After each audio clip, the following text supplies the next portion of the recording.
Hello, It's AOS fans. Agents of Sigmar. And we're live tonight. Uber live, not just Patreon live. Uber live. YouTube We're live. live. We're broadcasting to the world. Oh my god! Or 6 of you, depending on how you look at it. 2 now, it says 2. Everyone's, two everyone's of turned you. off. Okay, that was great. So they came on. We weren't there. They went home. It's hard to tell. It's hard to tell. Torman on whatever this Discord. Thank you. Whatever this app's called is ready for the rambling to begin. Ready for the rambling. I hope you don't think this is not all pre-planned and scripted. It is. Certainly not. Actually, I don't know about you, Pete. I've had a mental week, so I've done almost no preparation for this whatsoever. Very, very little, Absolutely sadly. crazy week. So I barely looked at the warbands, new warbands. Yeah. Barely did anything. Yeah, and we got the warbands on Saturday, was it Saturday? And I didn't pick mine up from you until the Wednesday because we were shooting Blackstone Fortress! But I didn't pick them up till Wednesday, and then on Thursday it was crazy, so I haven't even really looked at the cards. No, well, I was busy Tuesday, Wednesday, Thursday, Friday, and today.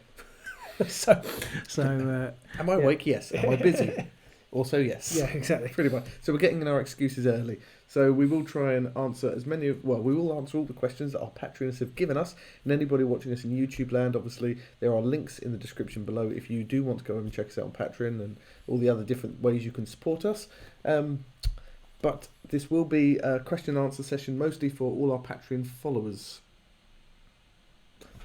We are up to 4 people now already. Four. Kind of feel like we should have something that we can do at the same time whilst we're doing this, like painting or something. Like you can have like the paint with knitting. Maybe not so much. No, not knitting. But like something like they do with Peachy and Duncan on GW. They do the paint sessions and stuff like where they sit there painting and chatting at the same time. Do the ironing? Yeah, it's good. Yeah. Okay. Catch up with correspondence. Yeah. What should we do? What should we do, YouTube viewers? Right now. So Vash Axis, whoever that is, says they're painting the tree pool right now. I'm stealing tree pool. And Zap for you says hello, Shady Citizens. Hello, all of you. Hello. We are the what was it we got called once? Mirror City Celebs. We are the Mirror City Celebs.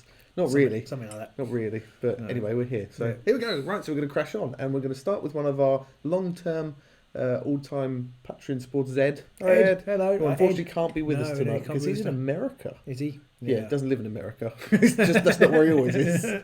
He's visiting America. I think he said he was in New York or something like that. So we won't reveal any more details about you, Ed, or where your address is. It's at the bottom of the screen. So he asked, why is a raven like a writing desk? Very good, Ed. Very good. Yes. So I can't remember. Lewis Carroll. Yeah.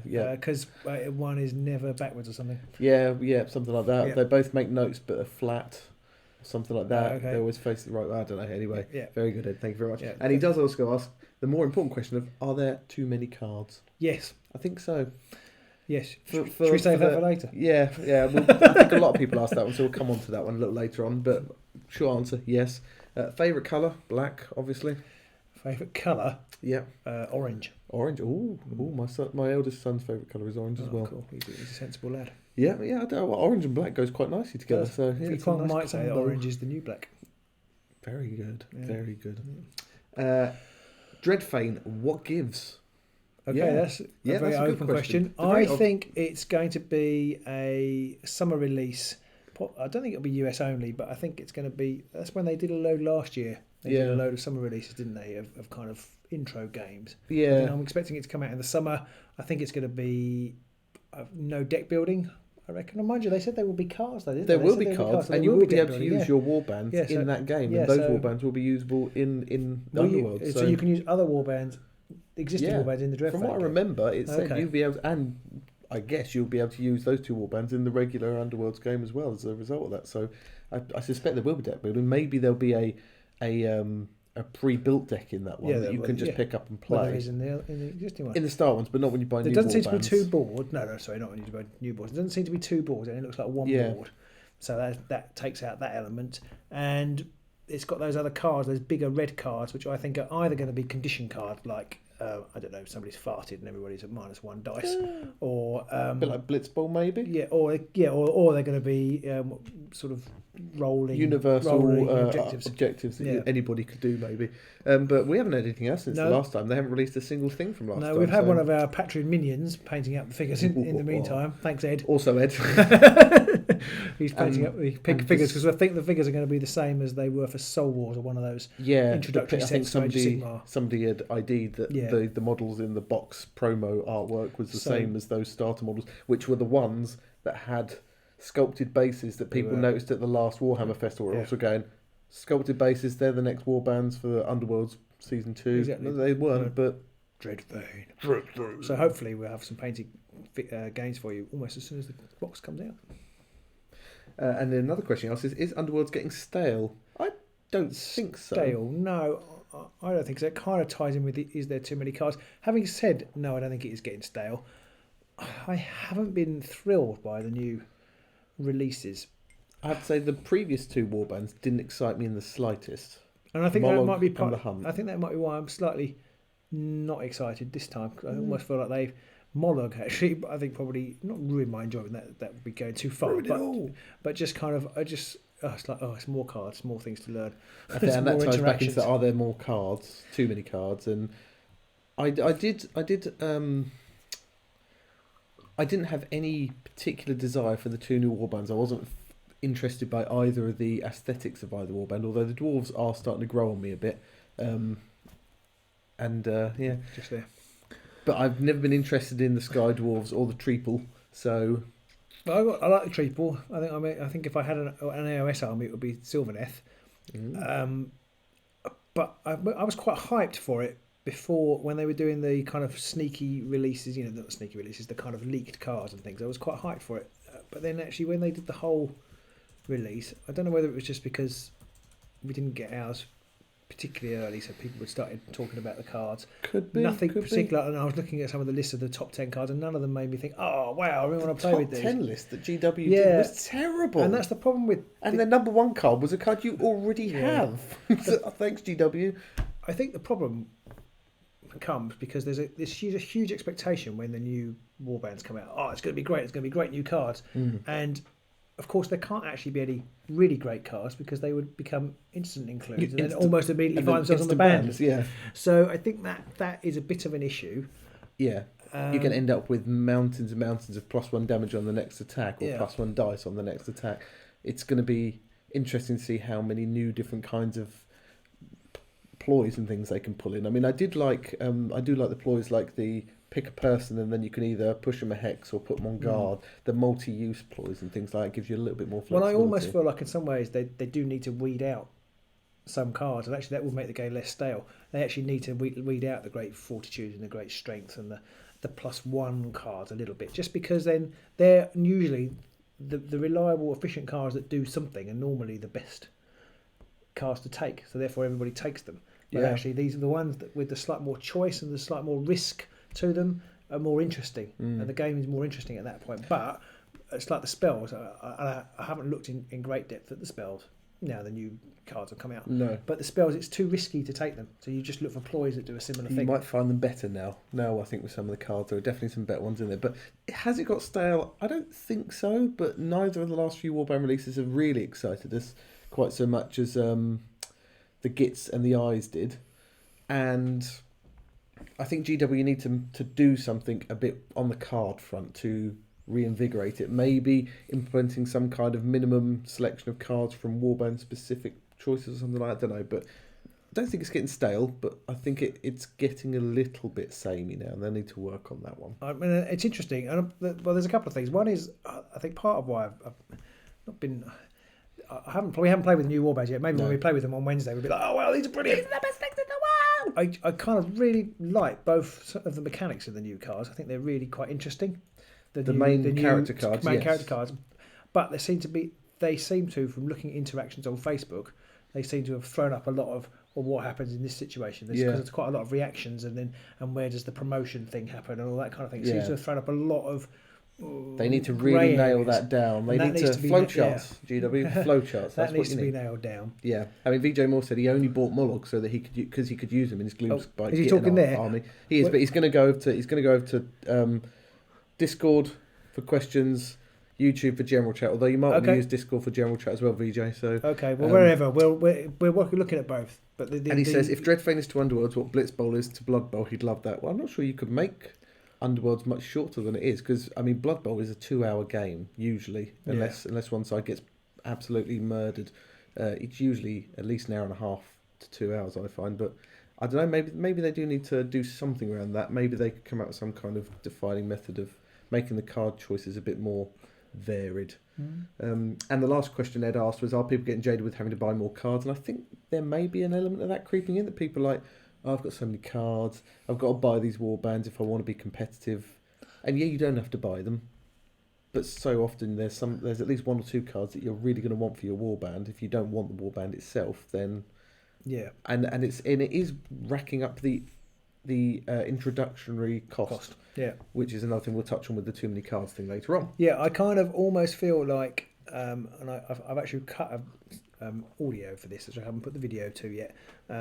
But I kind of feel like for season 3, what would be best for season 3 would just be, and they'll never do this, but what would be best for season 3 would just be a new faction and some faction specific cards and no universal cards. Oh yeah, so you buy a faction and you get maybe more warband specific cards in there, and less generic ones. Yeah, and then the card pool is staying the same size, because I'm not sure it needs another 300 universal cards or however many it works out as. Yeah, it ends up with a lot. And I'm not sure, without taking some away, and then you have that problem of when do they take it away. If they take it away now, it's probably a bit too soon. If they take it away at the end of season 3, it's probably a bit too long. Yeah. So I don't really know how they're going to balance that, and I'd be interested. And one way I feel like to do it would be to just have faction specific cards. I do like the idea of adding in more faction specific cards. Would be nice to add a bit more flavour, and then play to some warband strengths a bit more in some situations. I don't think they'll do that, because they want you to buy all the packs, whether you want the models or not. One of our YouTuber watchers says a card game like this is redefined by local meta or overall meta. To get rid of anything stale, you need factions and cards that shake the meta like Mollog did. Possibly. That is true. Yeah, Mollog definitely brought in new cards that hadn't really been used before. Like people did start bringing in I can't remember what they're called. None of us can remember them, but the ones that either stop you getting inspired, or the people transfix and gaze, or transfix and stare, frozen in time, those kind of cards. Frozen in time, that's the one I but was then think of. Rebound made a big. But that's comeback. only a lot of people I think you'd rebound anyway. But see, our local meta is quite stale. It's very stale right now. So the cheese. But yes, possibly more warbands that add a lot more diversity to the game could be another option. Yes. So that is a good point, Tom. Thank you very much. So Rob asks, yes, most interesting card mechanic introduced in Night Vault. Not necessarily the best, but most interesting. Well, I don't know, but I have to say, it's not really a card mechanic. It's not a card mechanic. Well, it is a card, but yeah, that's I do like the randomness of the Fanatic, and I really do like Thundrick's ability to make all the hexes around him lethal. Okay. When he does that. It's just something different. It's only for a turn. It's not massively different, but it's just something little different to everybody else, which is just they can move and they can attack, and when they're inspired they might gain some extra damage or a cleave. It just gives you that little bit extra, which I think the first season didn't have a lot of at all, and I'm saying that just off the top of my head. There'll probably be a million different things that actually come out that are there, but season 2 seems to have implemented a little bit more of that, like Charik, and I know in season 1 they had this, but Charik has the ability to re-roll all his attack dice. And die really quickly. And die incredibly fast. Yeah. But when he does stay alive... Yeah, he's pretty good when you keep him alive. Yeah, if anybody's not checked out our games for Champions versus Eyes, there's some good matches there, some really close matches. So my most interesting card interaction, I don't think it'd ever happen in a game, is where somebody plays heal, play the Godsworn Hunt, and makes Grawl move 8, because you can push him up to double his movement, can't you? So it makes Grawl move 8 or 10 squares. Heal as in heal thyself, heal as in which is a ploy, I think, for. And then somebody uses mirror move. And somebody uses mirror move. Yeah, that's my most interesting card interaction, which I'm pretty sure will never ever happen. Yeah, mostly because I don't think anyone will ever take heal. No, exactly. No, but yeah, maybe if you got Hollow right up front, and then you just keep the dog in the backfield, and it's just a way of getting somebody up close early. I don't know. It'd be quite amusing. And then he says, "Oh, this is a. What is the most important thing you learned about producing YouTube content?" Oh, that's kind of your question. Really. Better never stops. That's what I've learned.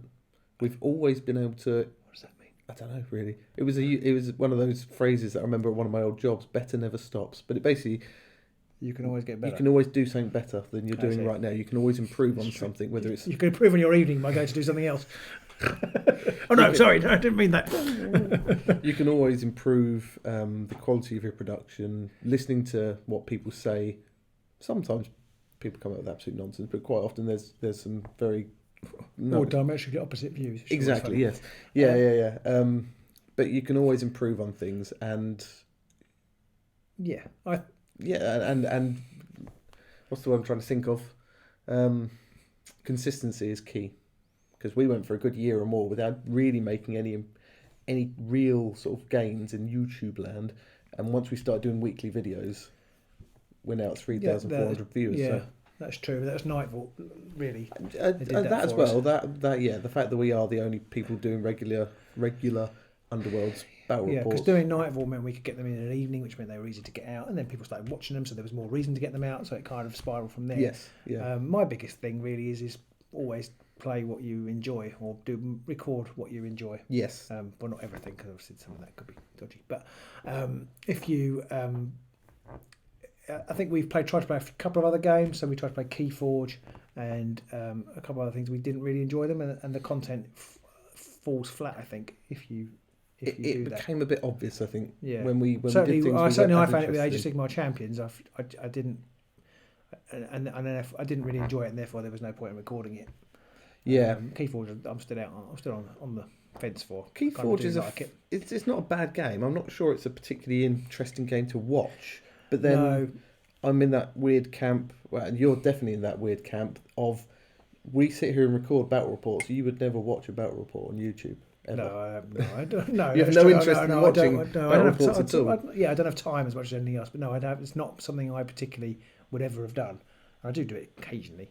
I do watch the odd Justin Battlecast ones. Yeah, yeah. But no, I don't really have the time. Painting videos, not battle reports. Yeah. Farting for shade glass. Someone's just commented on one of Robin's other videos that he posted out, which is very true. So there you go. So that is what we've learned producing YouTube content, and you, the fans, really do help. So yes, keep it up. Yeah, listen to your fans. Listen to your fans. Battlecam. I was completely opposed to the idea of Battlecam, and since we've added it in, I think the first battle report we did with adding Battlecam in, everybody posted on it going, love the new view, it's awesome. And I was just sitting there thinking, fine, if that's what you want, then that's what you'll have. But I've come to like it as well now. So I do think painted models and the boards looks nice. So we've got a couple of questions on Discord. What is the channel's growth like? I would assume putting out games with new warbands quickly helps views and stuff. Yes, it does. It does increase the viewage, and I think in the last week, especially on Facebook, we've had like a 200% increase on our people reached and all that kind of stuff. Yeah, it generates interest in the game. I think people come back to the game and they want to see content, and then actually if they are the new warbands, then people do come and watch more. We've been so busy, and we scheduled Blackstone Fortress because we had a couple of other players drafted in, so we scheduled that quite a long time in advance, and then they announced when the warband release date was. It's like, well, this is booked, and we don't really want to change it around because in case people drop out. So we did drop out in the end, but. So we just went with Blackstone Fortress this week, so we're still a week behind. So it's going to be a couple of weeks before you guys see any of the new stuff. But actually, we found that people still want to watch it, even if we're a little bit later than. Yeah, and I think maybe partly that's because we're one of the only channels that's actually doing regular Underworlds content, so we're reliable in that respect. That's true. We would like, what would be perfect would be if we get the warbands a couple of weeks early, we could get prepped some videos, and then on release day, on the actual pre-order day, we could get those videos out, because I think that they would do phenomenally and people would love them. But sadly, that's not possible for us at the minute. But you never know what's going to happen in the future. But our general increase is slow and steady. We're increasing by about 125, 150 YouTube followers a month. We pick up a couple of Patreon supporters every month. Thanks, guys. And slow and steady wins the race, I think, is the terminology for this one. So we're doing okay at the minute. I'd like us to have 10,000 extra followers in 6 months, but I'm just happy maybe hitting 4,000 this year, maybe 4,500, depending on how we go. That'd be really good. Yeah, I mean, we're definitely not. What's it? Midwinter Minis, who I've been following for the Blackstone Fortress stuff. They've rather spectacularly rocketed off but they provide useful painting content, which is much more. It's a slightly different beast. And we are in a fair. We've said this before. We're in quite a niche category. Battle reports are sort of niche anyway. Yeah. And Underworlds is even more niche. Even nicherist, the nicherist of them all. And I think if we want to go even more niche, then we'd maybe do some kind of obscure card game. But What, Wildlands? Yeah, something like that. Yeah. And so I think even though we're niche, we're slowly improving. If we went over to AOS or 40k or something, we could possibly put on a lot more followers. Well, yeah, except we don't have the knowledge base. But we don't have the knowledge base. No. We don't have the painted models. I think so it would be a much bigger investment, and I don't think either of us would enjoy that as much because we couldn't really give it 100%. No, we'd just sit the whole time wishing we had all the other armies. So yeah. I think we're doing okay. And a couple of comments here. Sorry, just from VJ. Battle cam is the side angle view. Yes, it's where you're focusing on the we used action. to always do top down before, mostly just because that was the way I decided it would look best. And Torman said that YouTube grind, absolutely. It can be a bit like that sometimes. Can be. When you start doing something every week, I do a book review every week on Wednesday, which is written, well, not written with my hands, obviously, and we do the video every week. It does actually, when you kind of like, we've had a few bank holidays here in a row here in the UK, and everything stacks up because the routine goes, smashed. And then it's like, oh my goodness, and that's partly why I've been so rammed this week. So we end up usually recording at least a week to 2 weeks before it goes on Patreon, and they get it a week before YouTube. So YouTubers, generally you're getting a battle report that we did 3 weeks ago. Yeah. So which is why we can't always remember what happened. Yeah. So when people say you shouldn't have been able to do so and so with Kacharik, we're like, which game was Kacharik? 3 weeks and 5 games. Yeah, exactly. So, and YouTube, whilst we do want to get the numbers up on YouTube, we can't rely on YouTube to support the channel.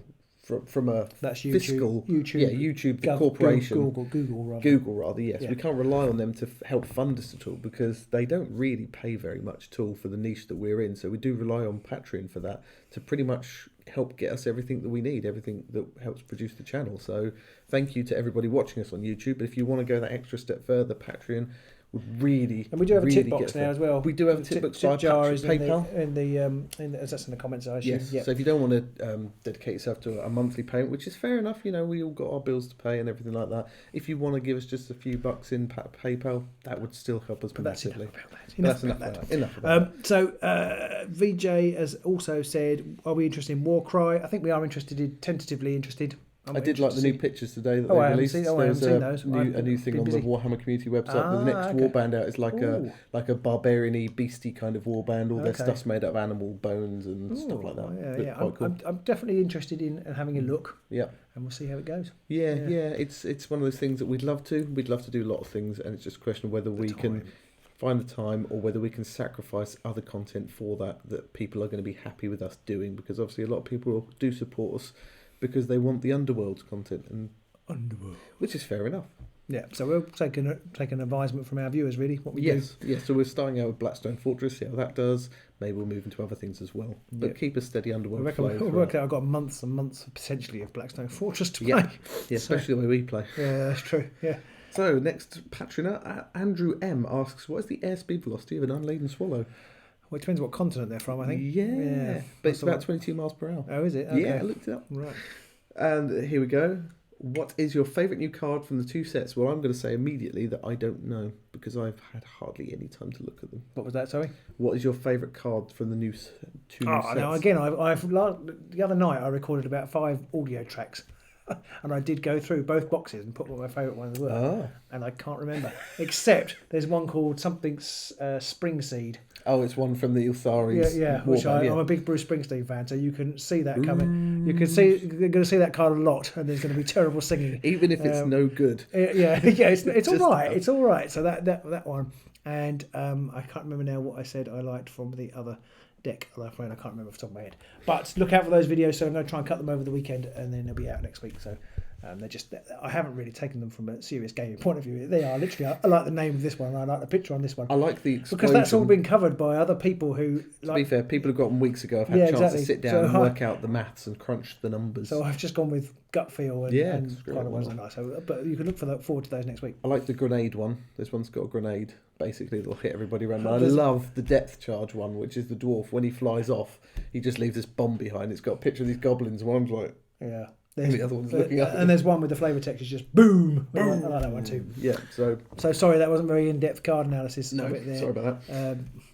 But anyway. So there we go. So the next one is, what do you think is the most useless card from the new sets? New sets.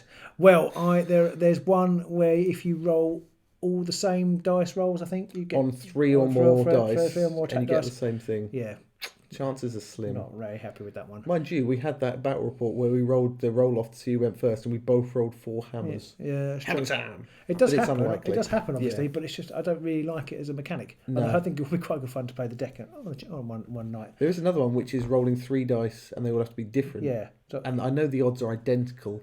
no, they're not. Are they not? I don't think so. They've got to be. One's only worth 1 glory, and one's worth 2. No, it's not because you've got to get. They've got to be all different. I'm not going to go over the odds live on air, but it's different. I know with the hammer that makes a slight difference. Yeah. But surely the rest of them, they're all a 1 in 6 chance. So the chance of getting single assist, double assist, and crit is the same as getting hammer. I don't know. Sword. I'm pretty sure it's not. Mm. Because you've got more different choices for a start. Mm. It's not 1 in 6, is it? Because you only need 3 of the 6. Hammers on there obviously do change it, but possibly. Yeah. Possibly. Anyway, so good Steve point, Van, good if you're point. watching, just Yeah. crunch those numbers for us. Let us know. Give us a call. Let us know. Okay, so do you think the magic is now viable? I think it might be more viable now because you've got the card which enables you to roll an extra dice when you're inspired Well and of stuff power. like that. Yeah, so Yeah. possibly it's going to be Actually, a yeah, little Well bit of more Power is viable. a very good card. Somebody said what the best card. I think somebody's already suggested that's going to yeah. end up on the bar list soon. It Yeah, might have I been think so. Jamie Giblin. Yeah, I think it was. Possibly, because Yeah. it's someone like Stormsire. It's just disgusting. Yeah. So, yeah. Yeah, I think Magic is a bit more viable. There's also more viable than flipping there's- objective decks. Yeah, there's the Sphere of Ashkree. Well, no, is it Sphere of Ashkree? Actually, the one that is basically a 1 wound from 4 hexes away card. Yes. That's pretty. That's That's pretty again, filthy as and it's well. only 1 lightning. So there were quite a few lot more half decent 1 lightning cast spells, which makes Magic more viable. There's And one in there which casts a spell on someone and they take a wound at the beginning of every activation. Yeah. Now I thought at the start, that's disgusting, but then I realised, well, it's only a maximum of 2 wounds, really. Yeah. It's not that. No. And you'll probably forget you put it on them after the first time, and then you'll forget about the rest of it. And there's a couple of no, sorry, I forgot. I think it's a couple of extra objectives. Maybe one might be specific to the tree people, but there's to do with casting numbers of spells in a turn. Oh, there's one that's 4 spells, Yeah. which is a bit more achievable. I Yeah. think that's 2 glory. Yeah, I so think that it might is. I be think there's more, one. more Yeah, and achievable. I think the elves have got another one that's 2 spells in a turn. Which again, Yeah. just if you're packing the 1, I don't know if you could pack. I don't know if there is a 1 actually. But No, I think it's 2, and then another 2, and then a 4, and a 6. So, Yeah. so makes it a bit easier. Yeah. Stormsire's got a 1. Yeah. So, he's got an instant cast, hasn't he? An instant score. So, Yeah. and then he asked about Dreadfane as well, which we've already covered. No more news yet. Still haven't heard anything else. Would like to know about that one soon Is as the possible, dream? really. Sorry, I've got a in stream question. Is the dream to do YouTube for a living, or are you guys more interested in keeping it more of a hobby? Well, it's less of a hobby now already because I worked out the other day. I spend about 16 hours a week on the channel. That's a part-time job. Yeah. I mean, a large chunk of that is sitting on the train, coming to and from work. But there's evenings and weekends when we play. I'd love to make this my job. Me too. I'd absolutely Yeah. love it. I'm not sure it's a dream as such. No, my dream is winning the lottery and living in the Bahamas. I think. Well, but then we wouldn't be able to do the channel. But, oh no. Yeah, Well, I think I would love to. I'd love to be able to earn enough money to. Yeah. But to sort of do it. Yes, basically. Yeah. Get to play games all I day. don't The want- guys at Mini War Game have got it sewn up. I That think place so. and their new facilities they're building look superb, and they get to play games for a living. Building, How can you get around? And they live in Canada, so space is dirt cheap. So it costs them like I don't know, $5 a month to rent a massive warehouse. For us, I'd love to, but yeah, we're not going to get there anytime soon, I'm afraid. So it will probably always just remain a fairly exorbitant hobby for us. As long as it's a hobby that doesn't cost us any money and just time, then it's all right. It's not too bad. I mean, I'm amazed how much extra time we do spend doing it now. Yeah, it is become very much a part of life. Yeah, which is great. Yeah, it's become accepted. Yeah. Wednesday nights is game nights. Yeah, and then other things just do occur around that, and quite often it's just doing channel stuff. The wives have accepted that is it. So. Yeah. State of our marriage for you. Not our marriage. Our marriage. Our marriage is rock solid. I have to be honest. VJ says he stopped playing Underworlds. He's not played since Nightvault came out. Still watching us guys play.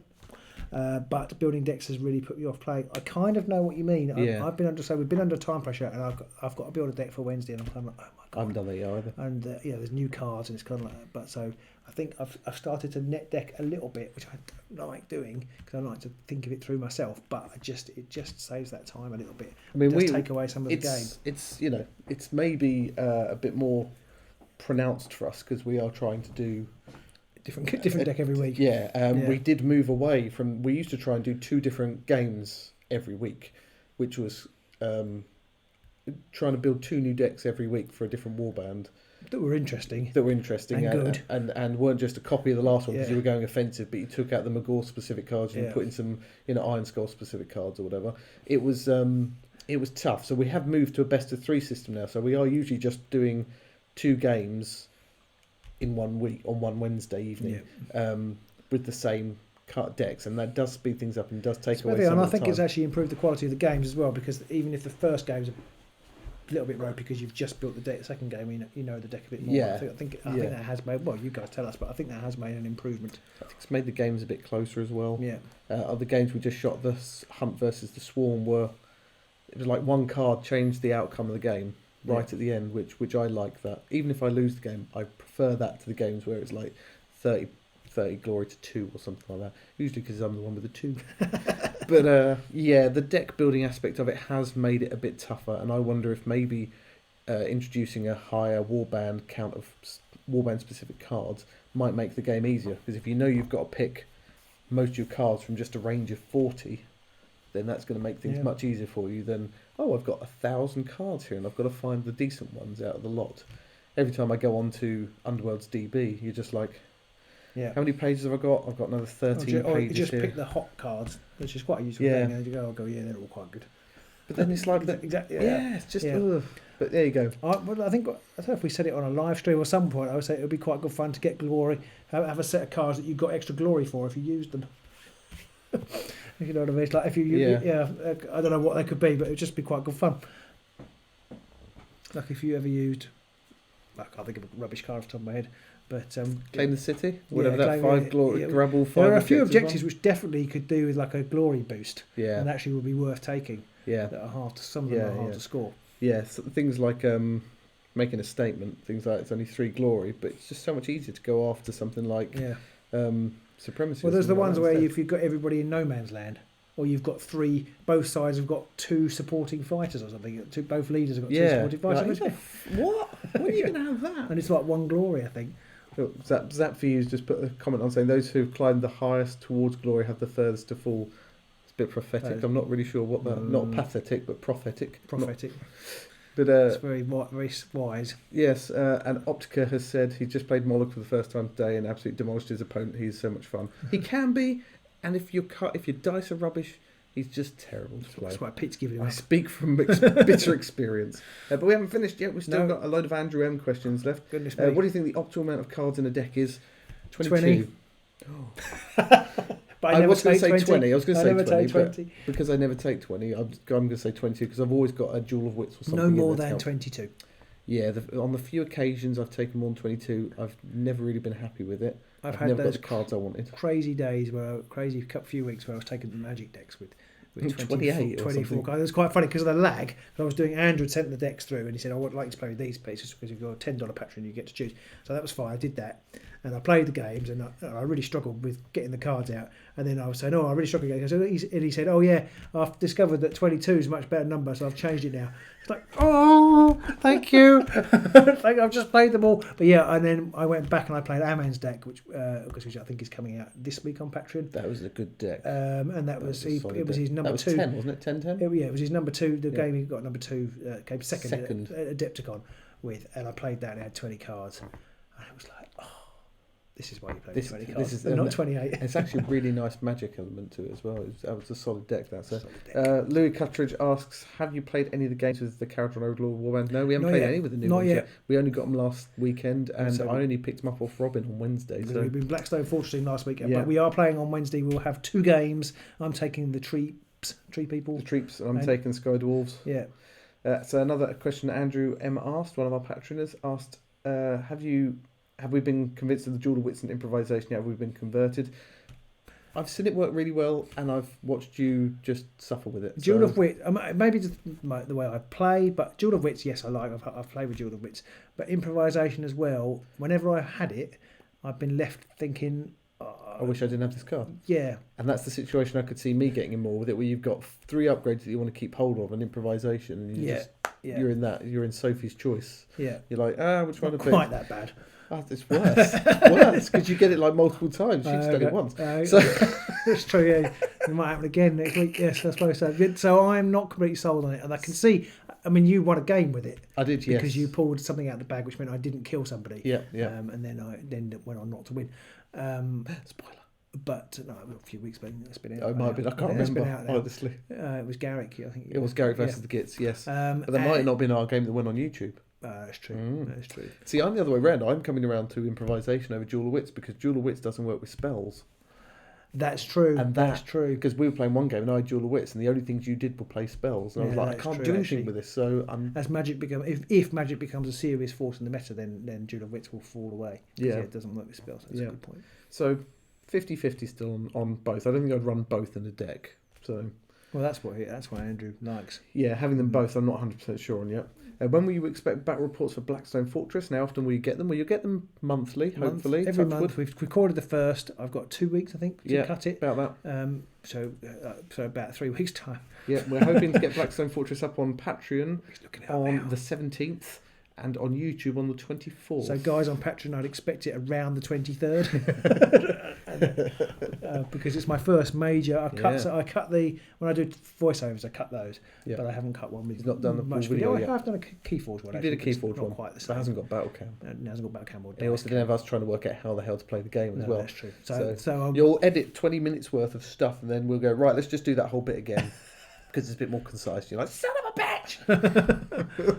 I'll bear that in mind. Yeah, but it'll be you doing it most of the time. So you'll be saying, Do you watch it through and know now what time you just start? No, I just chunk it on. You can see gaps in the WAV file. Okay. You know that's just silence. You cut them out, and then you get a few ums and ers. You cut them, and then you have. I'm going to do this, and then you cut those bits out, and then after about 5 or 6 minutes of doing that, you go, just do that whole thing again from scratch. Right, I'm going to do this then. And then so you spend ages editing one bit, and then you just have to delete it all because you. So sometimes maybe you might. Well, thanks for that pep talk. But sometimes I think we're getting better on Underworlds. I think the first Blackstone Fortress is going to be a bit painful, isn't it? So expect some mums and ahs, but it should be out in a couple of weeks' time. Yeah, and hopefully monthly, touch wood. Yes, that's the plan. We're meeting monthly, so hopefully we can get content out monthly. Video monthly. And I think that actually might spawn multiple videos, we decided. Yes. Didn't we? So we were thinking of just doing it as one, but actually... But it could be like 1 hour and a half episodes. We might cut it into 2 45-minute things where we do 2 levels a time. Anyone who hasn't played Blackstone Fortress, you do sort of levels, and at any point during those levels you can go back to the mothership kind of thing, but you can only do that a certain number of times.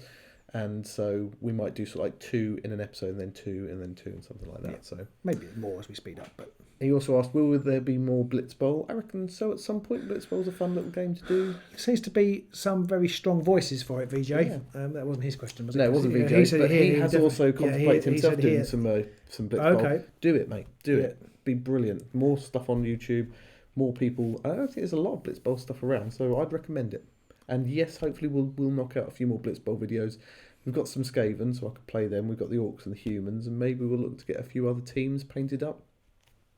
Never know.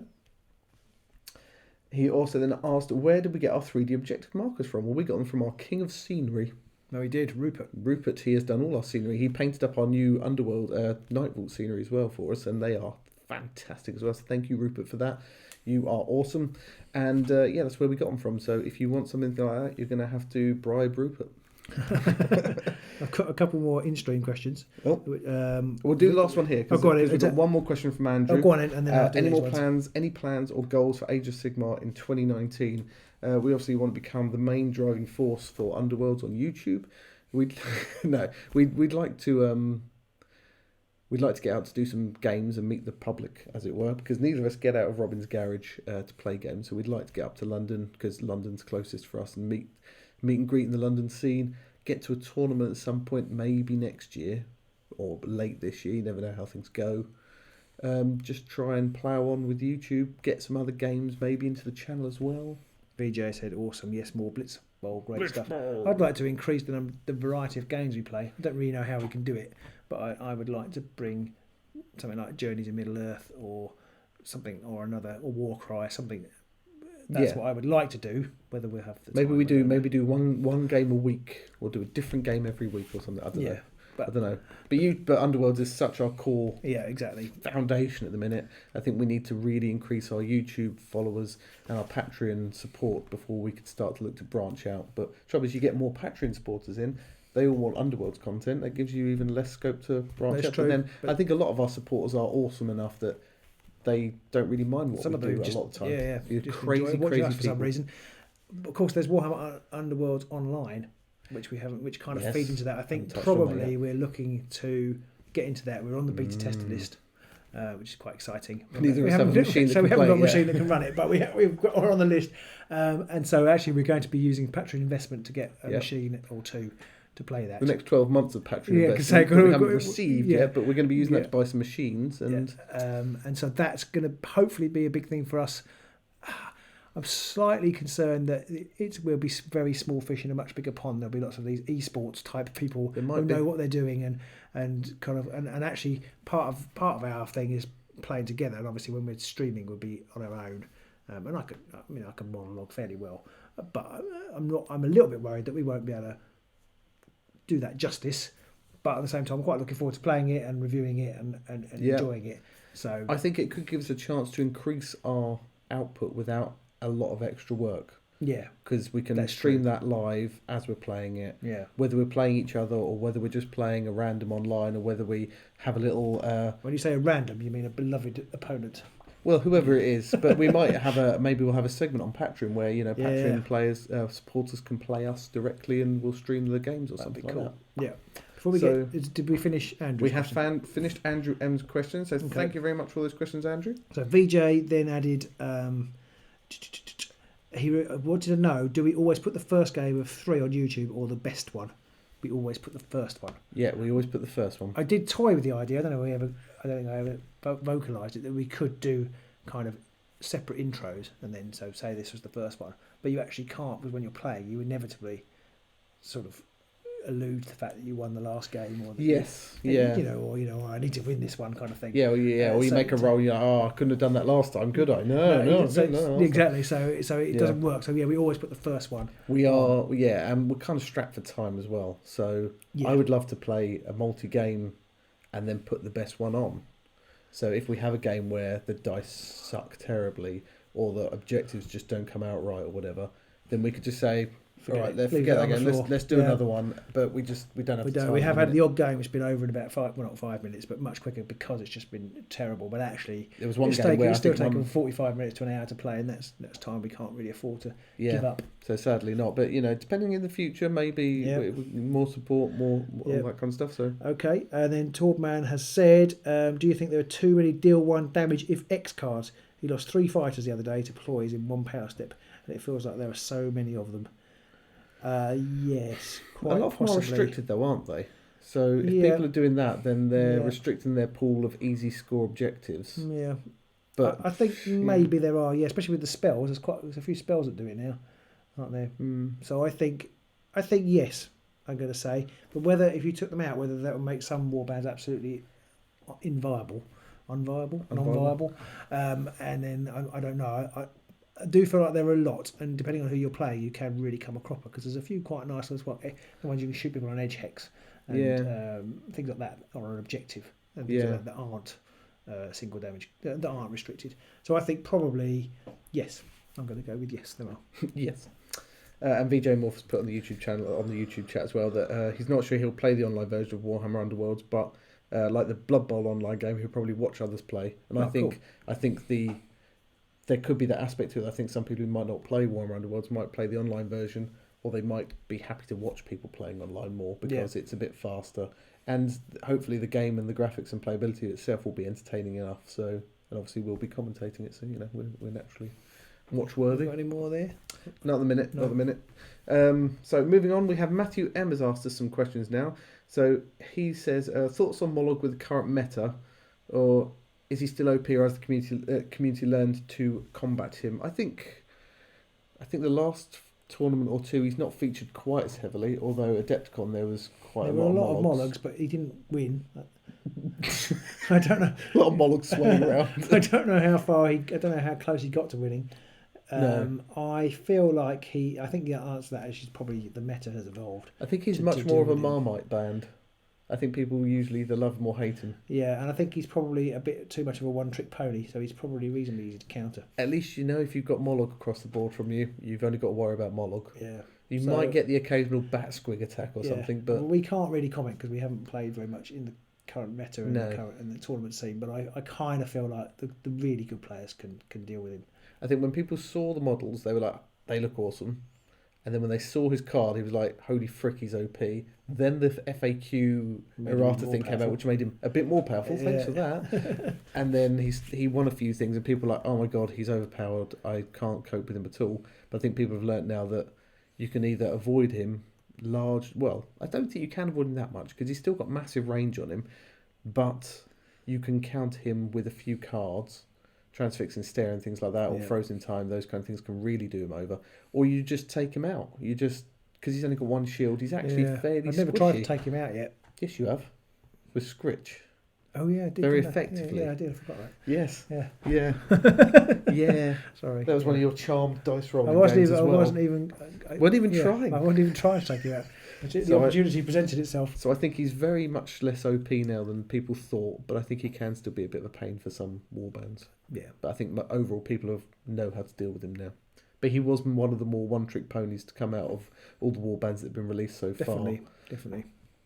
What is your favourite warband overall? I'm going to guess for Robin that it would say Sure, I've answered this question before. Eyes of the Nine. Eyes of the Nine is Eyes right. of the Nine, Eyes of the Nine is yay. right. Yes. So what's mine then, Robin? Reavers. Probably, yeah. Yeah, I still do like Garrick's Boys. But I've got a lot of favourites in there because I like the Grots and I like the Guard. Even though I suck terribly with the Guard, I do still like the models and the aesthetic of them. And I like the Gits as well. The Grots and the Gits. Sorry. The Night Haunts as well. Oh, okay. So, I like the Gits. yeah, I like the Gits. And I think I will like the Tree People when I've played them. the Treeple. Yeah, but I think I'm going to like the Dwarves. I have noticed that Thundrick appears to have a fart gun. excellent. Excellent. Does it fart shade glass? Well, I don't know, maybe. I'm hoping so. Maybe I'll get one. Shade glass farts. You've seen a...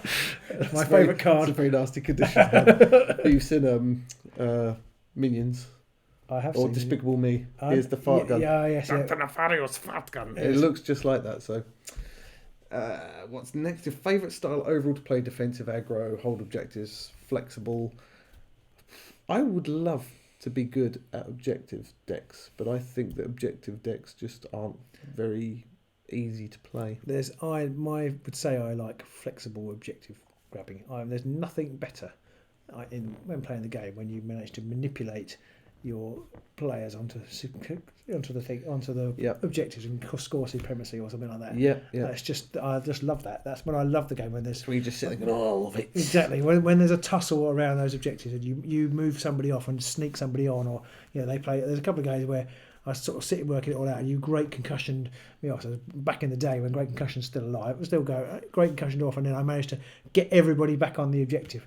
I just love that mental tussle far more than just going up and smacking people in the face. Yeah, and for that I think, and I didn't mention this in my favourite warbands, but Skaven are probably another one of my favourites. And I had a game recently where I'd lost a lot of my guys, but at the end I was managed to use about 3 ploy That cards was brilliant. to score a couple of hold objective cards. Don't think they've gone out yet. Those more They haven't, so I don't want to give too much away. That was sweet play. But I do like that kind of thing. So I think offensive can be nice so long as the dice don't hate you.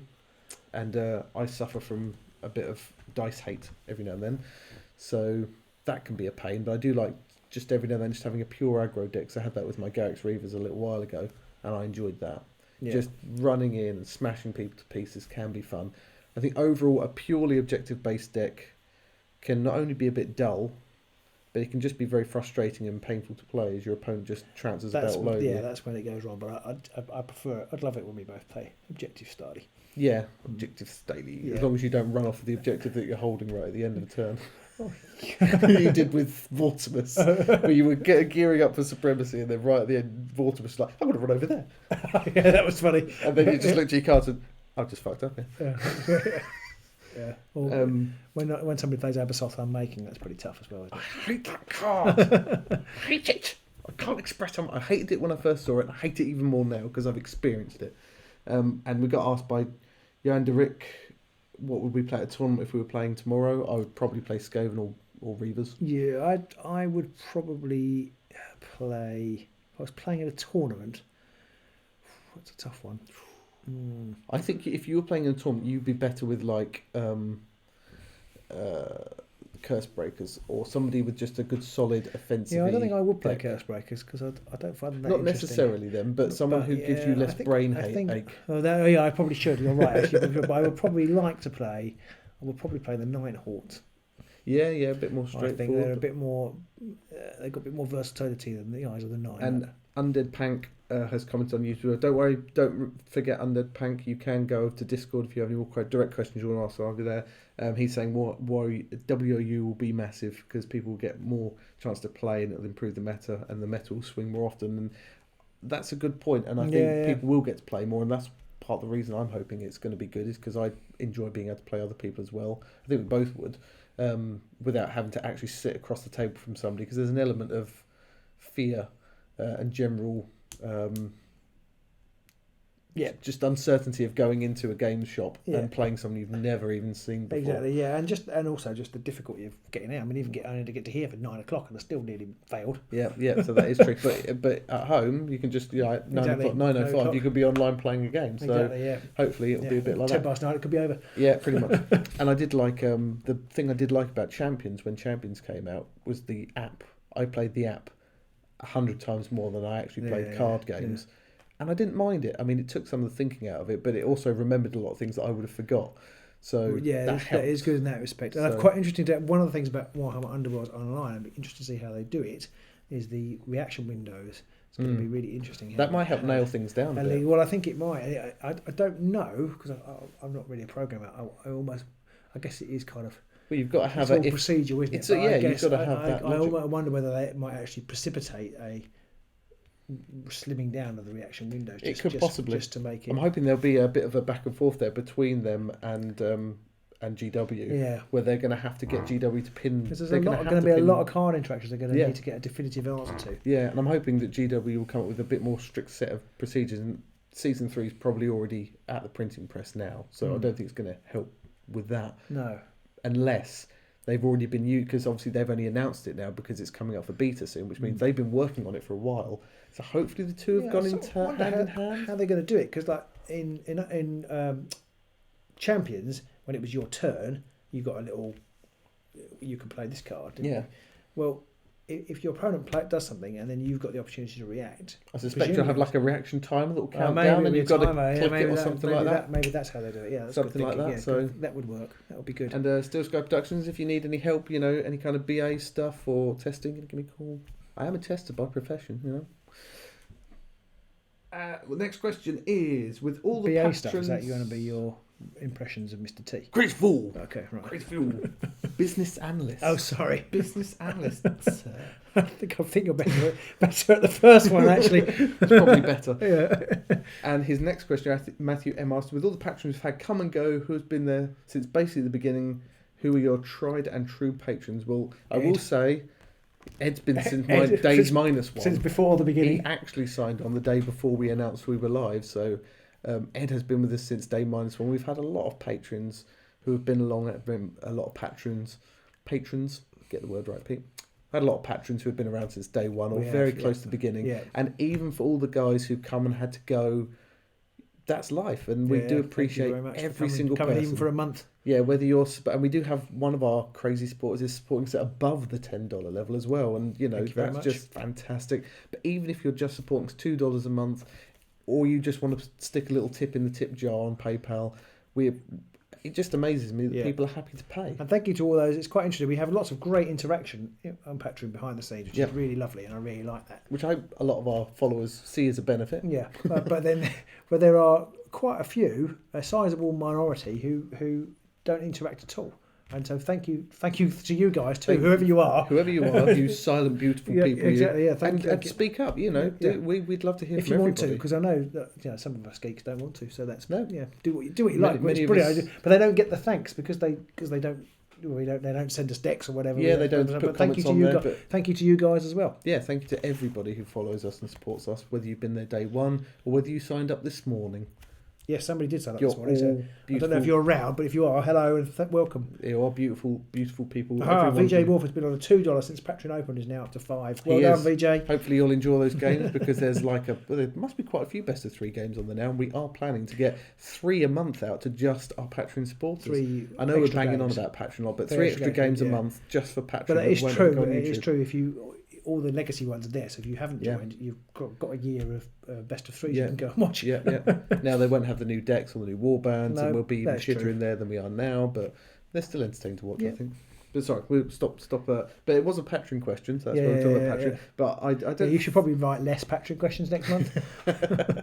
So I can't say we could single out any one particular person.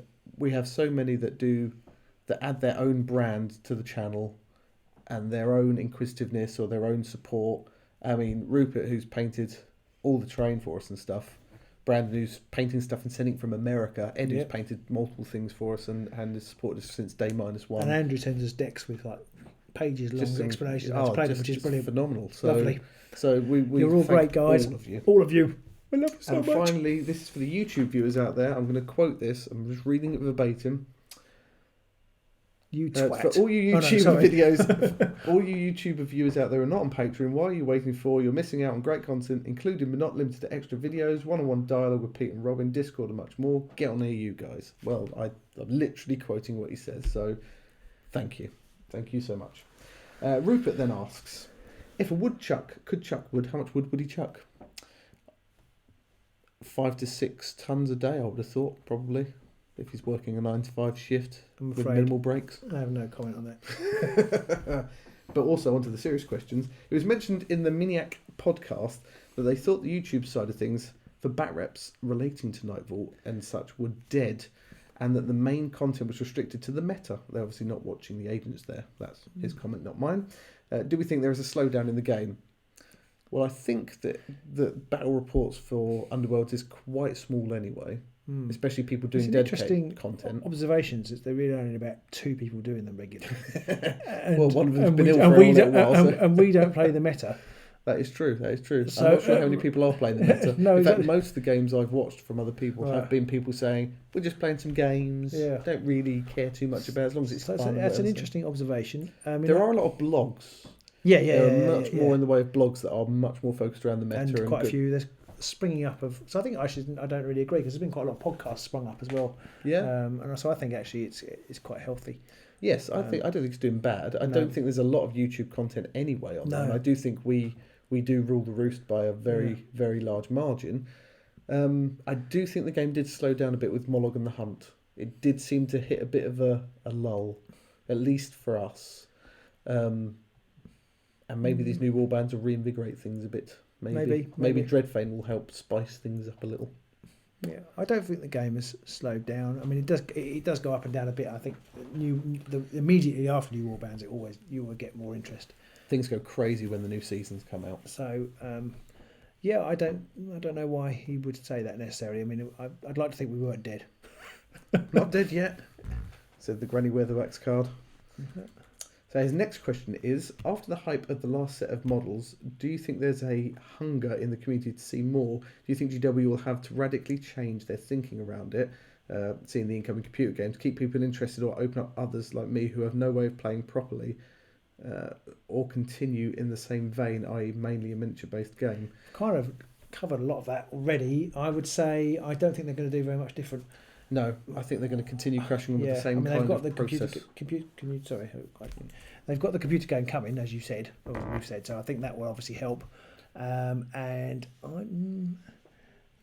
seems to me, Games Workshop generally don't have a problem with hunger for their games. Yeah, that's true. People just buy shed loads of stuff that they're necessarily not even going to play. You see these boxes, people with boxes and boxes, but it doesn't happen very much in Nightfall. But boxes and boxes and boxes that they haven't But played. every now and then you'll see someone goes, "I've decided to get into Nightfall," and they've literally bought everything. Yeah. So I don't think so. I think there's always people out there who want the new stuff. Yeah, I do think there is always like you say, there's always a level of starvation for stuff. People are always desperate for more in any field of what GW do. I think they could almost model tiny little poops on a sprue and people would go crazy for them because, like, oh, look, there's genuine, fleshhound poop or various poops for gene stealers and squigs, and people would love it because they'd be like, it's the best thing in the world. Now I can properly model the poop on my bases. That's true, and then they could do poop-shaped dice. Yeah. Oh, yeah.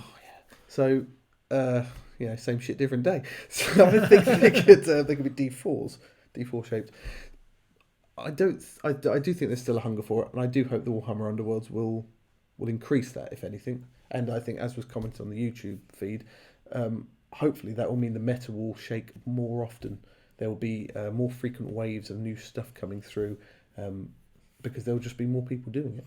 And I think there'll be a lot of people who are online streamers right now who aren't going to do card games because it can be a faff to try and video a card game. It isn't as easy as streaming a video game, and hopefully that will increase the content of Warhammer Underworlds online. Yep. Be nice. I think we answered that. I don't know if we answered that question at all. I think GW will keep doing what they do, which is they'll just keep churning out a slightly different version of the game each season with maybe a little tweak. And they've added magic. I don't know what else they'll add. New warbands every time, whatever the new warbands are that are coming out to coincide with the new armies and stuff like that. And they'll just keep trying to tie into AOS, I think. Yeah, I think so. And I think they do a Slanesh warband. Everybody will be up for that. Nurgle needs to be. Right, so thank you very much, Rupert. On to Jason. And Jason says, Wave 3 warband potential and new elements and new Inspire mechanics. Oh, no, I did think of some of these, and now, of course, I can't remember what they are. Surely there's got to be some more dice rolly ones, because there's only one dice rolly one right. at the minute. Surely there's got to be like if you roll a crit on your attack for like a... I want to say Khorne, but we've got Khorne. But maybe some kind of offensive warband will be if you roll an attack, a crit on your attack roll. We do have Magors, which is make a successful attack, but I'm thinking more specific dice roll, like the Stormcast roll, a shield for defense thing. Something like that, maybe. Yeah. Staying away from people, possibly. Yeah, I think one of the ones I thought of was if you don't make any attack actions or something. Yeah. But then that would be quite tough. I thought Skaven was going to be if you make a ranged attack, or you make an attack where you're not next to somebody. Yeah. Or if you make an attack with an assist, because those are all Skaven-y style things of staying away from your opponent and stuff like that. Or moving away from somebody, ending your move, starting your move next to an opponent and moving away from them to inspire, like a runaway mechanic for Skaven. But again, that's quite tough. Yeah, possibly. But you could use ploys to move you up to an opponent, and then you might have a bit like the scurry mechanic, a flee mechanic, where everybody can suddenly run away, and you can inspire a whole swathe of people. I don't know. I'm very, very bad at picking up new mechanic ideas. So I mean, the Thari, we've got the heal. Yeah. The dwarves have got get an objective.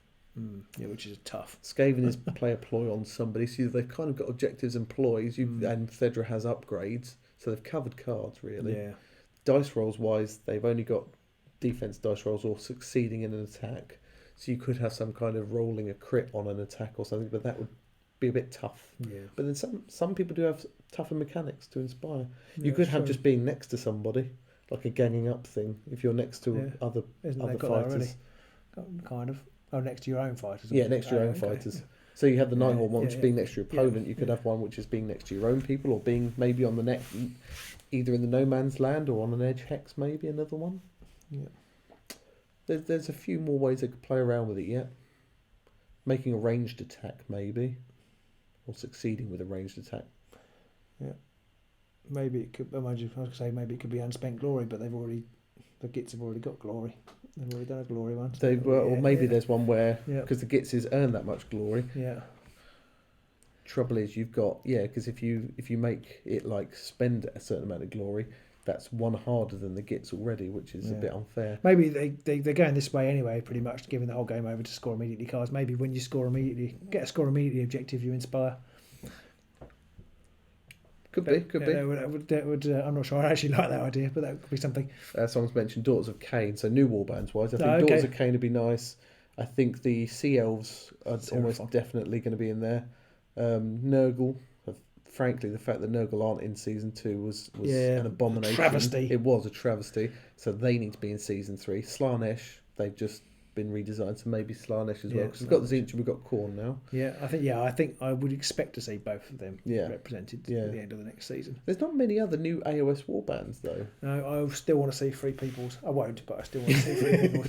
Yeah, you never will. And the new Bretonnian rehash that they're going to do. Obviously, along with the Kemrians that they're working feverishly on. VJ Moth has said Seraphon. I'm not sold on Seraphon. I don't think they're going to bring them out. I just don't see them fitting into the new AOS thing. Do you think there's going to be a new? I'm not saying that they won't. Obviously. Crossover.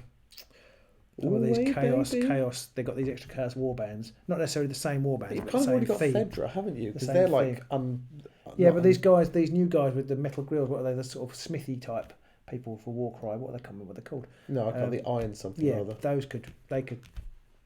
Possibly, but again, one of the warbands, one of the new Warcry groups, looks a lot like Thedra's lot. Oh, okay. They're very sort of barbarian-y. Yeah. And loincloths and sort of saber-toothed tusked spears and things like that. They wouldn't bring those in there, would they? No, they've already got those. But they haven't got the iron. They haven't those iron whatever they are. I'm not sure people would be particularly happy if they had a whole season of Underworlds with just 8 different. I didn't. Yeah. But, and of course, Iron and Deepkin have got to come in as well, haven't they? Yeah, Sea Elves. Yeah, definitely. I reckon. Yeah. I mean, they could. There is still the possibility of other Stormcasts. Yeah, and there'll be at least 1 or 2. Haven't they in the storyline for the Sylvaneth kind of suggested that they're reaching out to try and get out of the River City? There's something in there on her card. There's something on it about Alera's magic has seeped into the Underworlds. Yeah, so that maybe they can. People start finding their way in. Yeah, well, people have found their way in because that's true. Moloch found his way in. So did. Oh, did he? Okay, yes, right. So he got disturbed from where his cave was, and ended up in there, and he's just looking somewhere. So maybe there's possibility there. And the Björgen, I can't remember his name. The dwarf flying sky dwarves, they flew in because they were sniffing out Urgold, and now they're stuck in there with all the stuff they've found. I mean, I suppose there's still the option of just going to a completely different location, but I think if they were going to do that, they would have done that in season 2. And season 3, I don't think they will. I don't know, because when they were doing season 2, season 1 was still unproven and only just released, and they didn't know if it was going to be any good. They could just go somewhere else. They could go to Lustria and do Seraphon. There's such things, Lustria. No, I know. The AOS equivalent of Lustria. Yeah, there is that. And I'm just trying to rack my brains on what other I mean, they could do other Skaven clans. Yeah. Because they've done a generic Skaven warband. They could do either a Scryer specific one with a lot of electro. Griffhound warband. Griffhound warband, yeah. Yeah, and more Stormcast though. Generally, I think there won't be enough Stormcast. Yeah, they need at least 3 or 4 more of them just to even it up. So it's a 50-50 split between Stormcast and everybody else. Space Marines. Sisters of Battle. That's what I need. So hopefully that covers that one. New warbands, new elements. I'm not sure on because magic I think might get a bit more work. It doesn't seem particularly snazzy at the moment. Maybe they need to focus a bit more on objectives being useful. Yeah, I don't. Maybe in the new season, different objectives. If you stand on them, they give you different benefits. Like someone standing on objective 1 rolls an extra defense dice.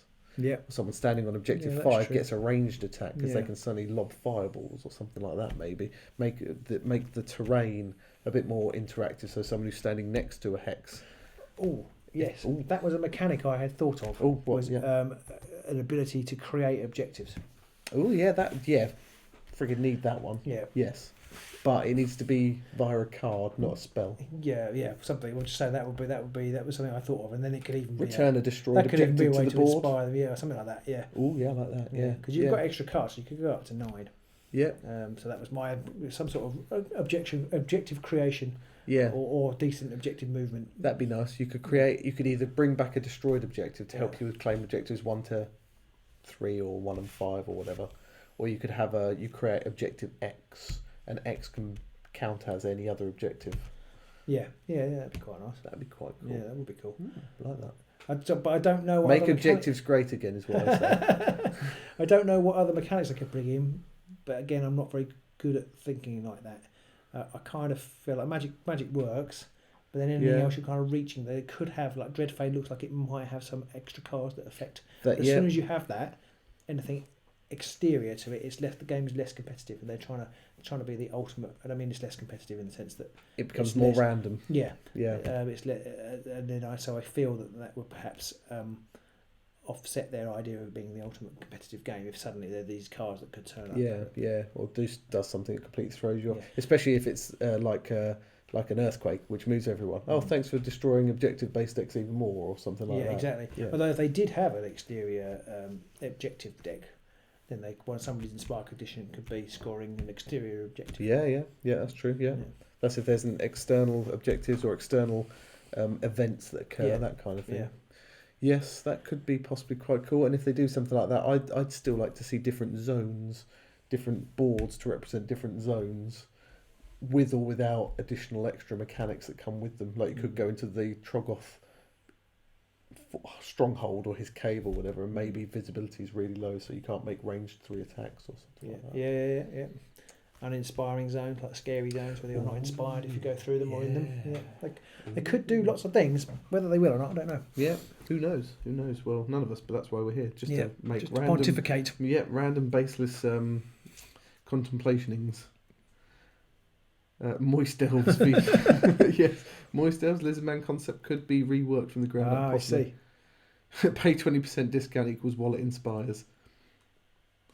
Okay, so Anonymous Jeff now. We're getting on to Anonymous Jeff, who's asked us some questions. With Arcane Shield and Reinforced Armour, can I now make an Invincible Zarbag? More importantly, should I?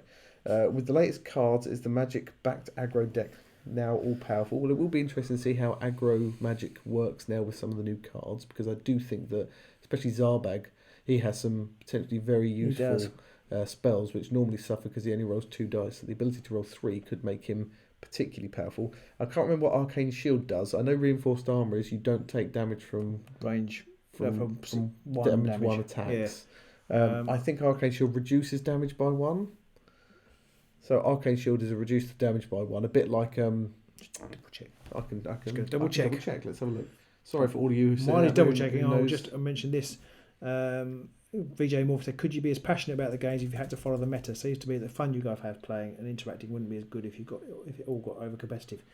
Yeah, no, if we were competitive, then we have a tendency to get a little bit competitive anyway sometimes. When the dice are bad or the cards are terrible, we can get a very mardy. You've got to have a little bit of that though. Yeah, definitely. But I think no. Because if you don't care, you wouldn't do anything. You'd be like, maybe I'll move it. Because we play the same deck every week because we think it was the best one. That's true. That is true. So I think the answer to that is no. If we were desperate to follow the meta, it wouldn't be so much fun. Yes, I do think that's the case. I wouldn't like having to follow the meta, purely because I'm one of those people who will deliberately go against the meta, even if it's to my detriment sometimes, because I just don't want to do what everyone else is doing. You were right about Arcane Shield. So Arcane Shield is a spell. Yeah. I'm sure there's already one that does something like this, but it's a spell that if you cast reduces damage suffered by 1 to a minimum of 1, and of course the other one, which is Reinforced Armour. The fighter takes no damage attack actions with a damage characteristic before modifiers of 1. So no, it won't. Because if the damage characteristic is 2, it might get reduced to 1 by the Arcane Shield, but Reinforced Armour then wouldn't work because it's pre-modification.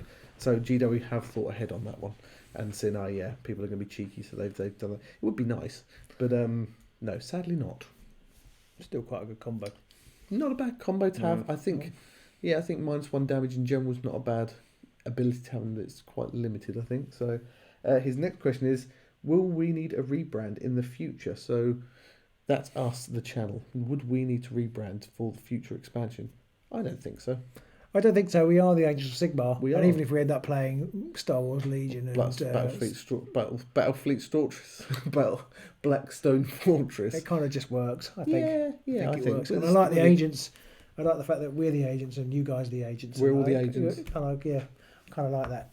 Yes. So I think we probably wouldn't have a rebrand. We might get a new logo at some point. I don't think anybody has gone online on YouTube. I don't think us being the Agents of Sigmar or being anybody else will change how much we're picked up on YouTube. No, I don't think so. I think it's just it's following the YouTube algorithm, which is post frequently and have people upvote what you post. Yeah, so I don't think we need a rebrand. No, I think we'll always be the Agents of Sigmar. Unless Games Workshop say you can't be the Agents of Sigmar anymore because you've stolen our name. I don't think they can IP Sigmar, though. Okay, because I think there's a company called Sigmar Employments or something, which is like an agency or company or something. So I don't think Sigmar is something they can IP. No. And yeah, I think the only thing that would stop us being the agents now would be somebody coming along with a cease and desist order of some kind. But I don't think it makes any difference to what we play or how much we're picked up.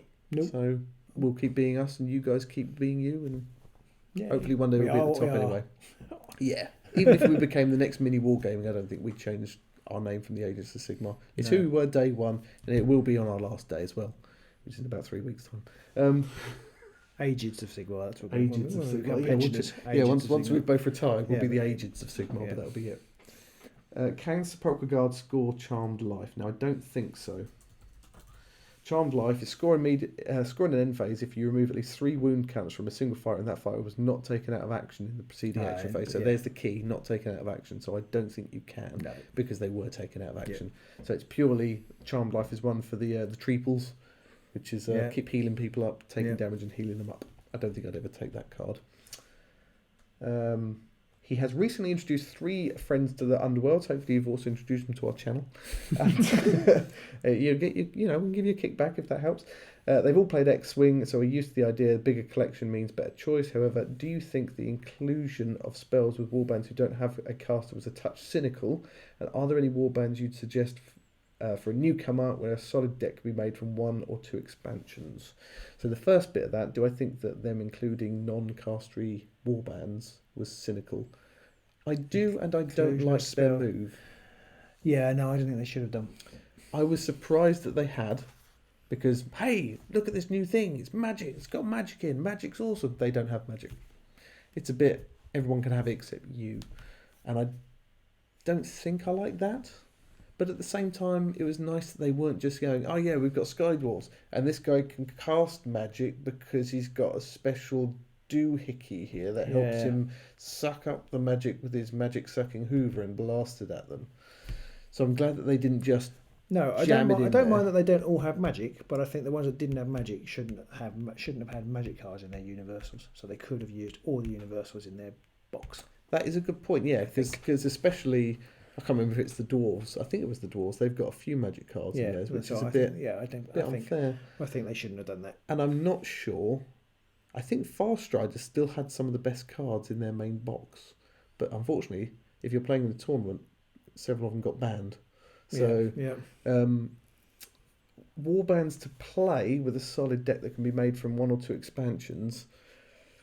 I think your generic offensive warbands are usually your best call. So you go for a Reavers or a Magor, or I hate to say it, but possibly one of the Stormcast warbands might be better. Although, having said that, Nighthaunt have some of the best warband specific cards, I think. They do. So you could almost make a deck just with the Nighthaunt specific cards a lot of the time. But I'm not sure which warband I'd say. I think my suggestion to any newcomers to the hobby would be just pick a warband and make a deck with what the cards are you've got. And if you're not playing in a tournament, you're just playing with friends, get some sleeves and print out the cards. Yeah, and do it that way. Yeah, I think I would do that too. Yeah. Especially now, because I think there is going to be a card cull at some point. Yeah, so I'd be very reluctant to buy in. Yeah, definitely. So I'm not sure there's any one warband that you could definitely. I think some of the ones that'd be hard to do would definitely be like the Eyes, because they need lots. They do need specific cards from other ones, so they would struggle more. Yeah. So I don't think there's a specific one that I would recommend. I mean, I think Stormcast are fairly easy, although when we first played them. When you first played the Curse Breakers, they did pretty bad. Wrecked by these cards in the box because there were so many cards that hadn't come out yet that they could have really done with. So I think it is tricky because and one of the questions that was asked right at the beginning is, are there too many cards? And I think we're getting to there are starting to get to be too many cards. On that subject, Torvman, who I've realised because one of his other comments is Pank. Oh yeah. He apparently upgraded us when he upgraded because of the best of threes. Yeah. And it also says it means we have Pank at the end of our videos, which still makes him laugh. Pank. Do you guys ever pick cards because the art is cool? He is guilty of this apparently. No, I don't. I have to say no, only because I've kind of become a bit deadened inside to the card picking process. Oh. I'm like, here's the thing I want to do. Right, yeah. So I'm just looking through descriptions on Underworlds DB to go, that's a +1 damage, I'll have that. That's a roll extra dice, I'll have that. Yeah. So it's the card art is sadly very secondary. I think you're right. Although I do, and we should do this. I mooted it a while ago and we haven't really picked it up. I think it would be fun to build decks that just the card art only had people from your warband on it.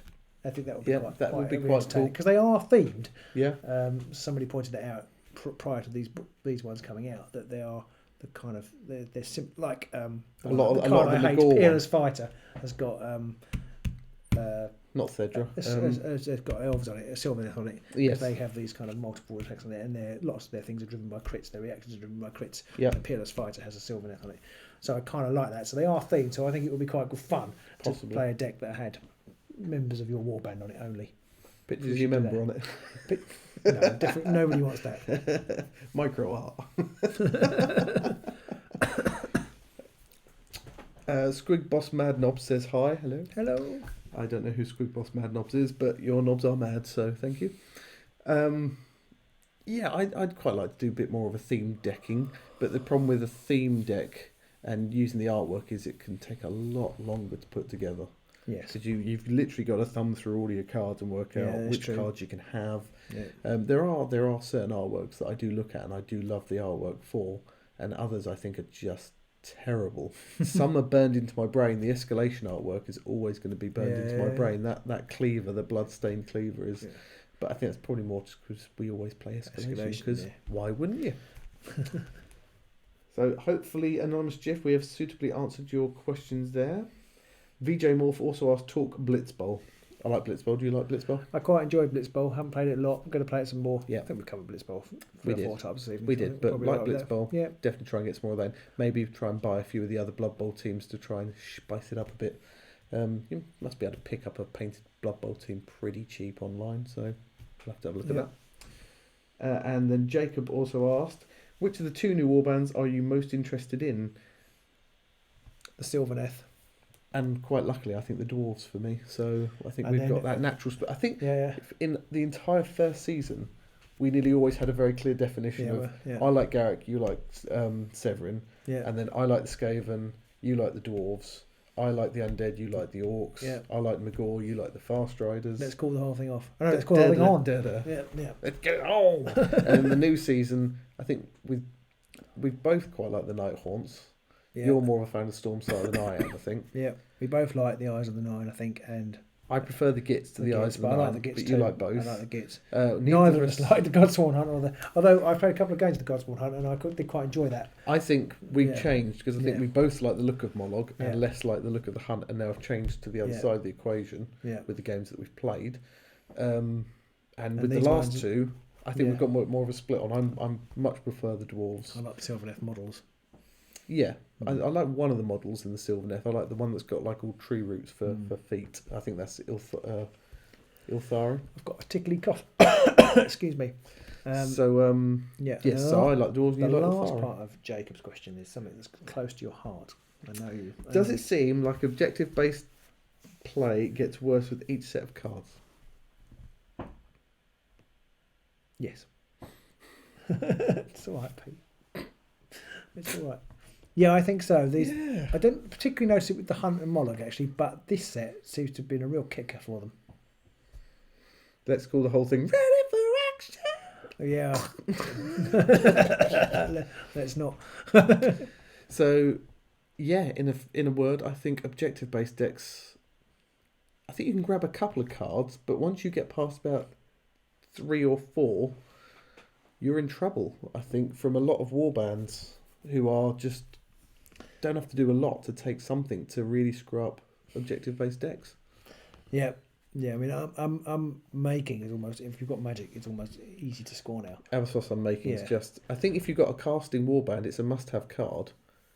Yeah. Just in case you come up against an opponent, you go, oh, you're massively objective-based. I'm going to destroy objective 4 or whatever. I'm going to watch you just sob quietly for the rest of the game. Not even just destroy it. Destroy it really quite easily right at the last minute. Yeah. Just before it's I'm worse. just about to score all 3 of my objectar. It's worse in some ways than desecration. but it's worse in some ways than Great Concussion. Yeah. Because actually, Great Concussion you could allow for. Yep, you could have some side steps or quick advance and things to shove people back onto objectives at the last minute. I know I did that a couple of times, particularly with the Chosen Axes. Had all the cards ready so that when you did play Great Concussion, I could undo it. Yeah. But if somebody are making, it's like, well, that objective 4 was there, and the other two are the nearest one has got somebody standing on it, or it's now there's 6 hexes away. There's nothing I can do. There's and at least with Desecration, you've got to run someone over there, so they're right in the middle of it all, going, "You're really pissed off with me now, so you're probably going to smash me in the face," and you've got to get onto the objective at the same time, so you can stand on it to protect it from people doing that. But Absos Unmaking, I think they should errata the card to say you can only destroy an objective that's not held, an unheld objective. Yeah.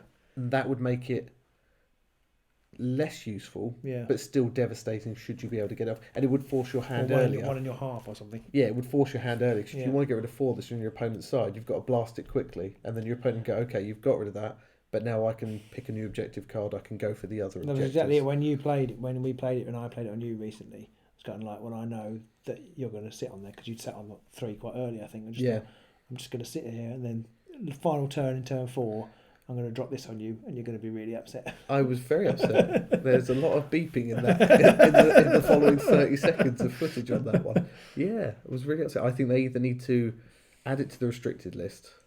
I think it'll probably go on the restricted list, to be fair. You're probably right. Or they need to errata it to say unheld objective or something like that. But in total, objective decks have been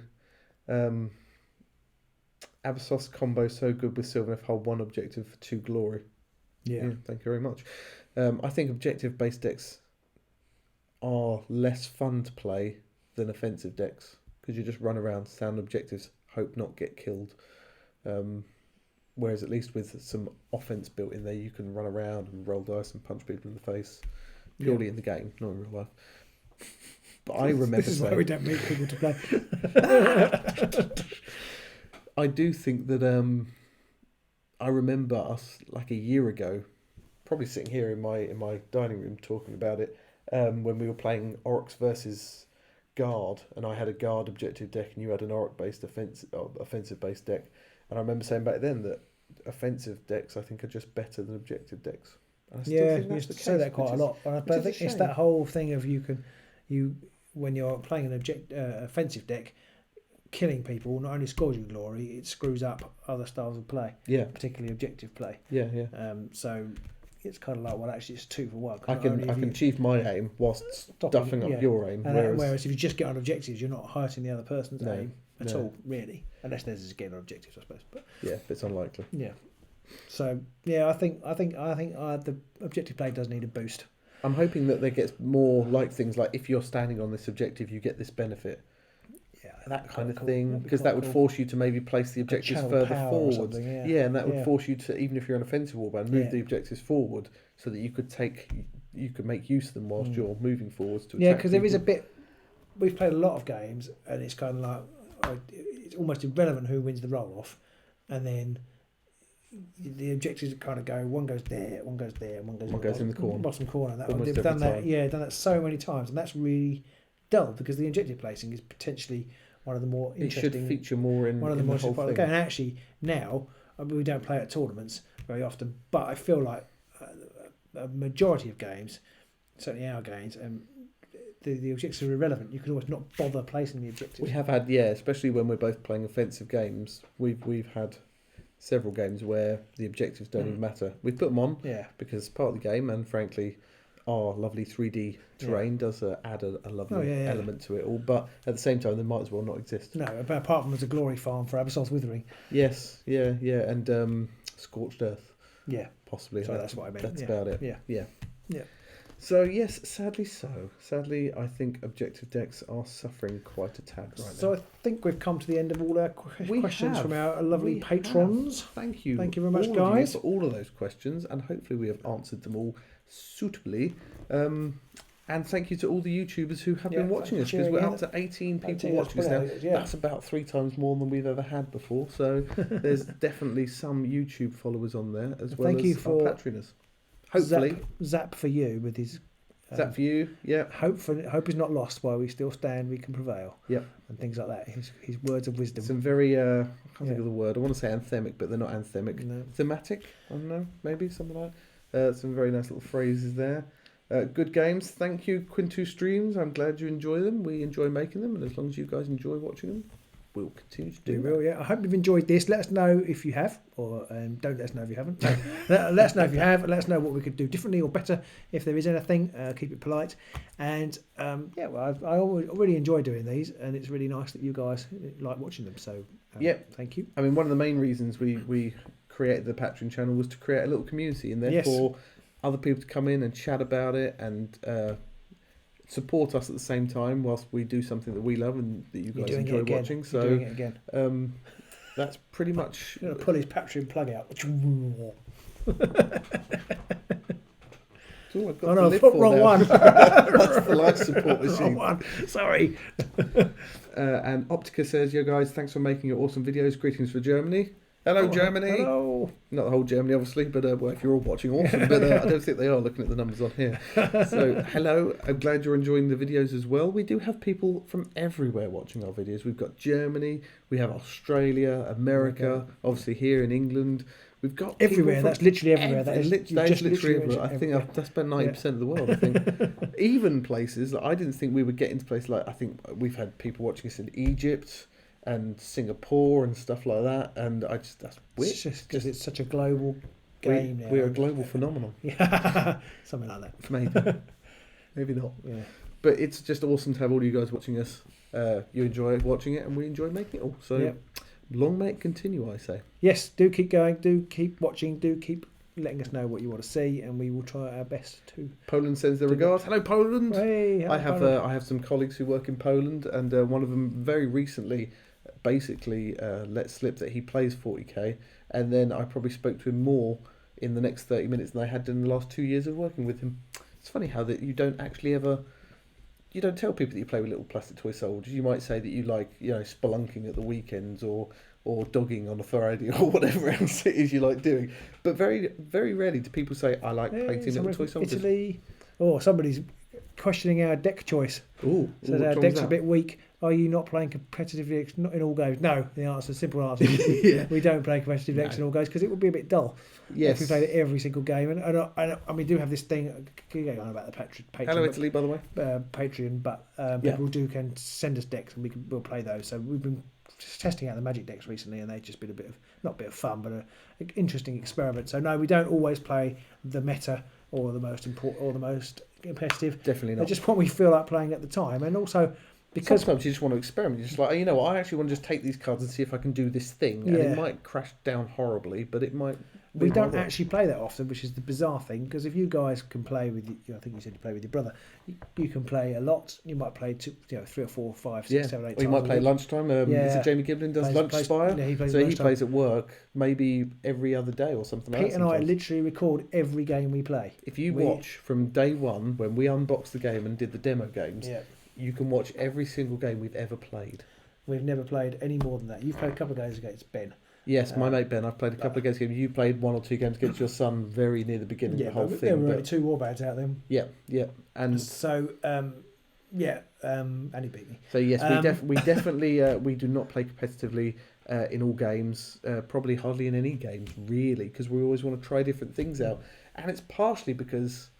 I think you already touched on this earlier. The decks would be almost identical every game, even if we change warbands. But also, we want to play all the different warbands, and they play fairly differently. And so we want to try and highlight those aspects of those warbands as well. So, I mean, hopefully it doesn't detract from the watching, and people seem to enjoy it. So hopefully it's fine. I've heard the meta's getting a bit stale. Yeah, we need to shake it up a bit. But obviously, we did play a game recently where we played with a man's deck. Who came second in the Adepticon with the first place deck, and I'm not going to give any balls away of who won or anything like that, but it was interesting again. But it's fun to play different decks, and we played the game where you had the Magic deck that was built for you, and I went online and I can't remember what deck I used for them, but we just want to play fun games, and we want to keep things different each week, I think, for them as much as we can. Yeah. So we don't really want to keep playing the most competitive. But as Robin said, if you do have a competitive deck you want us to play, then there are ways and means to see that on the channel. Yes. And hello to Ecclesi. I've seen you post a lot on our YouTube videos, so thanks for sticking around. And that's another one from Poland, Ed Halar. Apologies if any of these are actual names that I'm horribly mispronouncing or anything like that. I'm ready for we should probably do that, shouldn't we? Do you think of trying some tournaments and recording them? Quintu Streams asks. We have multiple problems with that one. One is that we barely have the time to get out of the house to go to a tournament. We've never been to a tournament. So you could ask, why the hell are these two talking about this game? They've never been to a tournament. And I would say that is a good question. Yeah. But here we are. So we'd like to possibly go to a tournament. But time's a problem. Time's a big factor. We both have wives and kids and jobs and all the normal day-to-day stuff which stops us from being able to do that. Recording at a tournament would be even more difficult. To get the level of quality that we have, it would be impossible at a tournament. Definitely, it would, and quite often you're not allowed to do a lot of these things when you're in a tournament. You can't even, especially at Grand Clashes, you can't even write down notes in between games. You have to wait till the very end of the best of three before you can make notes. So we would definitely, it would just be a photo here and there with a bit of a comment. Yeah, we'd like to do a tournament and document our progress of it. Maybe do some live streaming in between our matches and stuff like that. But it comes down to time, sadly, that we never have the time to do so. That was perfect, excellent. My pronunciation was bang on there. And Daniel Fellow says artwork-based decks for the win. Yeah, that could be something we try on the channel very soon. With the new warbands out, we've got a lot of new combinations. Our Patreoners have requested some games they want to see, so we'll be shooting those first. But then after that, maybe we'll start doing some of those kind of games as well. VJ obviously no dice cam at a tournament. No, exactly. Exactly. Without dice to set it up though. Sorry, mate. Can you roll all your dice in here? 45 minutes later. And he'll be like, "And I'm sorry, that one came out. You'll have to re-roll it." It was a crit. No, sorry. It's got to be in the box or nothing. I don't make the rules. Well, I do technically. I know, but I have to say I've watched a few streams of tournaments, and they're normally pretty ropey. Even GW's own stream isn't great. Yeah, give us a call, GW. Yeah, we can make that for you. And I think somebody else commented on Facebook about it. They said they could only watch a little bit of it, and then they had to stop because the glare on the cards meant you couldn't see the cards, you couldn't hear the banter at the table. The people who were commentating on it were so close to the table they couldn't really mention any of the cards. Okay. So they couldn't sit there and go, "Oh, he's got ready for action, Bob. I'm wondering how he's going to play out with that one," because they were like 2 feet away or something. Right. So they had to just sit and go, "He's got some interesting cards here. I don't know what he's going to do with that card. That one on the screen there." So they could. My card glare is a massive issue actually on live games. Well, we managed it. We managed to get around it pretty easy, I reckon. Well, yeah, it was not pretty easy. It was quite a few iterations, and we did spray our cards with varnish. We have sprayed some of our cards with varnish. Some of our cards are distinctly more matte than others. Yeah, so it's not an easy way around it. You've definitely got to work with the lighting, but you'd hope that because they've got a big old rig. We have actually got a really good, elegant solution, which we might bring to you one day in the future. Yes, a friend of mine, James. You're probably not watching this, James, but if you are, why are you watching this, James? He's written a little web app which you can use to record your cards on screen and stuff like that, which I use to show. I flash them up during the battle reports. I build the decks using that, and he might be working on a live version of that for us to use, which would be able to possibly stream as we're playing. That'd be pretty cool. Obviously, GW can do that really. Yeah, but they should be able to. Well, there's nothing stopping them really having a camera on the players' cards, and for somebody who's doing all the stuff, just putting the cards in. No. They could do that. Yeah. They could do that. Yeah. I think if I had not unlimited resource, but if I had a few grand, I could make a really nice live rig, which would be absolutely the thing. And then you keep going, I think we should add this to it. I think we should add this to it. I think because that is your never better stops or whatever it is. Better never stops. You better never stop. You never better carry on. No, I don't know. Anyway, I think we've reached that point. We always get to a point of these things where our coherency starts to go. So and Pete will start making rude innuendos in a minute. So it's probably time for us to go. Yeah, just make sure we've got no more comments. Do we have any more comments in Discord? We have hang on, I've lost it. We just have quick, you're getting a bit tired, you better stop because Pete's going to start making innuendos. I think you're lying. I am lying. The last question then, Optica did ask, what program do we use to cut our videos? We use Final Cut Pro 10 or Final Cut Pro X or whatever it is on Macs. We found it very easy. It's not too exorbitant on price, and it does everything. I used to use the Movie Maker, which is a free program on Macs, and that's like the next step up. So that's what we use. Hopefully that's helpful if you're thinking of doing anything yourself. Some people use OBS. They have it all working live, which is what we're using to stream tonight. So this whole technical side's oddly something quite new to me. So. Yes. Okay then, guys. Thank you for watching. Lots of you tuned in tonight. For compared with, well, I suppose it's the first time we've ever done it live on YouTube. So it's been really great. So I hope you've enjoyed it. Hopefully people enjoyed this, and do share it around. Tell people, go and watch these two idiots babble on for 100 minutes. It's quite spectacular to watch. And maybe we'll see you. Yeah, I'm going to get onto the tea in a minute. Grand Court Last 45. Well, Anonymous Jeff, this will be up on YouTube as of tomorrow, so you'll be able to watch the first hour and whatever it is if you miss anything. We answered your questions. I don't know if we did that 45 minutes ago or not. But anyway. So thank you guys. Yeah. We shall be tuning out now, and we shall see you next time on the Agents of Sigmar channel live YouTube in a month's time, or maybe on Patreon before. You never know. It coincides with bank holiday month's time, but we'll be around. We'll be around soon. We'll keep shouting out. Follow us on Facebook and Twitter, and do go check us out Patreon. Do all those good things. Look at all the links are in the description below, and we shall see you soon. Cheers, guys. Bye.